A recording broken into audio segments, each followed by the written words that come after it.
Hey guys, I have spent decades accumulating stuff, and now I am on a mission to declutter my home and get my home under control. As I've been reading YouTube comments, watching YouTube videos, and decluttering my own stuff and learning my own kind of thing here, I have figured out a bunch of kind of like big lies that people tell themselves about decluttering. And people believe these lies, and I actually think that they're keeping us stuck. So today I'm sharing what those lies are, but not just what those lies are, also how you can overcome them. I used to believe these lies too, but once I changed my thinking, everything fell into place. I recently had a comment on one of my decluttering videos, and it was someone who was shocked at my assumption that people have too much stuff and that people need to declutter their things. So this kind of got me thinking, and it really brought me to my first lie here, or my first misconception, and that's that decluttering is only about getting rid of stuff.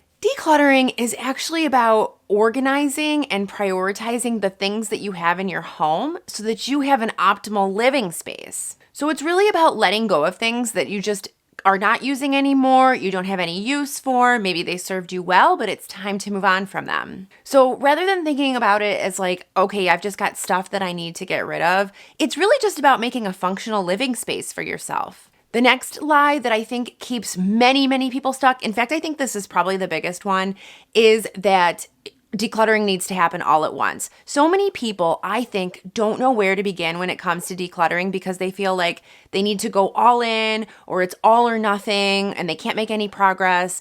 I mean, think about it. If you just go in with that mindset, then of course you're not going to know where to start. Of course you're not going to know where to begin. It becomes unappealing to even think about. So this is why I say declutter little and declutter often. And you can simply declutter when the urge to do so strikes. The other day I was in my kitchen and I was cooking, and I had about 10 minutes in between steps in the recipe.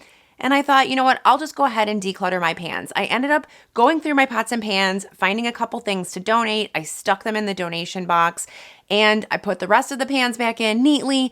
It didn't take me any more than 10 minutes. I've also been Swedish death cleaning my attic up here, and I'm working on it in like 15-minute chunks.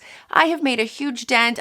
If you've been watching my videos, you know I've already taken like several carloads to the donation center, but really, I'm not spending my whole day decluttering. I don't even want to spend my whole day decluttering. I mean, really, who has a lot of time to just spend their days decluttering? So I say declutter little, declutter often. Don't believe the lie that you need to get it all done at once. The next lie keeping us stuck is that people think that decluttering has an end goal of minimalism. I know that minimalism is something, there's like a lot of videos right now. It's like kind of like a trendy topic. I will say I do think that minimalism has a ton of benefits. It is a wonderful practice, and it's something that we can apply its principles to everything in life. But I do think that people hear decluttering and they think it's about minimalism. It's about like getting down to very few possessions. The truth is, you don't have to be a minimalist to get the benefits of decluttering. You do not have to be striving for minimalism. Decluttering is about figuring out what works for you. If you like to bake, for example, then I'm sure you're going to have a ton of baking supplies or a ton of baking pans. So for me, I want to get rid of things that I don't use. I want to get rid of things that I don't love or that I don't need. And when I really break it down, it's almost like I'm a minimalist in some categories, but then I'm a maximalist in other categories. So for example, I don't have like a ton of beauty products or makeup, cleaning supplies, even though you'd think that I would because I do a lot of cleaning videos, but I just am a bit of a minimalist in those categories. But then on the flip side, I do like to bake myself, so I do have a lot of baking items. I also really like clothing, so I have probably more clothing than the average person. But again, that's what works for me, and it doesn't necessarily need to be about minimalism all the way, and that is the goal. If you're liking this kind of content, go ahead and hit that subscribe button. It is free. I do videos twice a week on enhancing your home and simplifying your life. The next lie that people tell themselves is that decluttering is a one-time task. It just like a one and done kind of a thing. I want to be done decluttering. Like, I don't want to be decluttering forever. But we have to be realistic about it, and we have to realize things are always coming into our home. So it's one of those things that you need to stay on top of.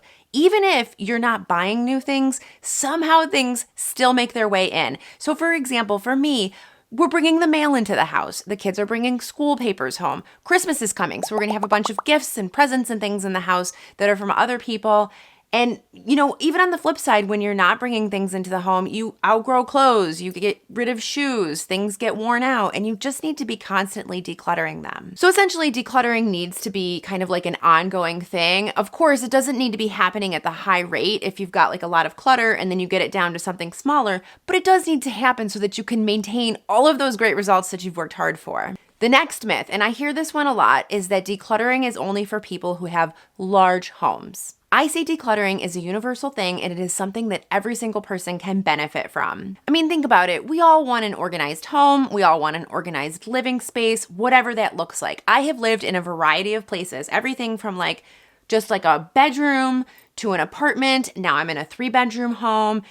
And all of those places have benefited from decluttering. Even thinking about my daughter's room, it's a very small room. She's got a queen bed and then it's just a little bit bigger than her bed. Her room could benefit from decluttering. So it's really about thinking what are the things in my space that are no longer serving me, and how can I make my home or my space, whatever you're in, how can you make it a calm and peaceful space? It's really just making the most of what you have. Okay, moving along, the next lie is that decluttering is about deprivation. And I say no way. When we are decluttering, we are not getting rid of things that we love. Instead, we're being intentional and we're deciding if we want to keep certain things. Sometimes I have a weird sentimental attachment to things that remind me of a time in my life. Just as an example, I'll have, say, a wedding gift that someone sent to me, and I haven't even used it. And I've been married for almost 17 years now, but I'll just kind of hang on to it because I just have this I don't know, I feel like I should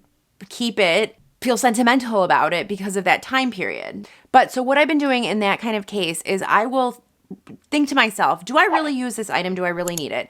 And I will have the internal appreciation for the item, and then I will donate it. And I actually feel really good about donating it because I know that while I didn't use it, someone else will use it. And I just try to think of someone in a donation center stumbling on it and wanting it and buying it and being really happy about it. You really need to ask yourself when you're thinking about getting rid of things, if you need the item, if you love the item, if you're using the item, if that answer is yes, then keep it. No need to beat yourself up about it. This is not about deprivation. The next lie is that decluttering is about making your home look nice.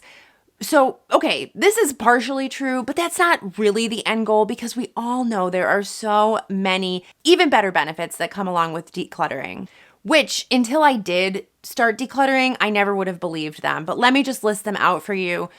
Less stress, less anxiety, better sleep, more space in your home, more time in your life. Truly, the benefits of decluttering are very well documented. Okay, another lie that I've kind of stumbled across is that you should always keep sentimental items because if you're sentimental about them, then it's important to you. The problem with this is sentimental is really hard to pin down. It's very subjective. And something that's sentimental to you, I mean, some people feel sentimental about everything, and to that I say, if everything feels like you have a sentimental attachment to it, if everything feels very valuable to you, then nothing's really valuable. So if for something to be truly valuable, you need to prioritize and really assign that value to the item. And if that item has a high sentimental value to it, then you should keep it. Sentimental items are one of the hardest pieces of clutter to get rid of by far. I even did a whole video on it. I am going to link it here. Click on it if you need help getting rid of your sentimental clutter that you no longer need or use. Also, check the description below. I have a new monthly newsletter that I'm sending out with even more tips and information, and I would love to see you in your inbox. Thank you so much for watching. I'll see you in my next video. Bye-bye.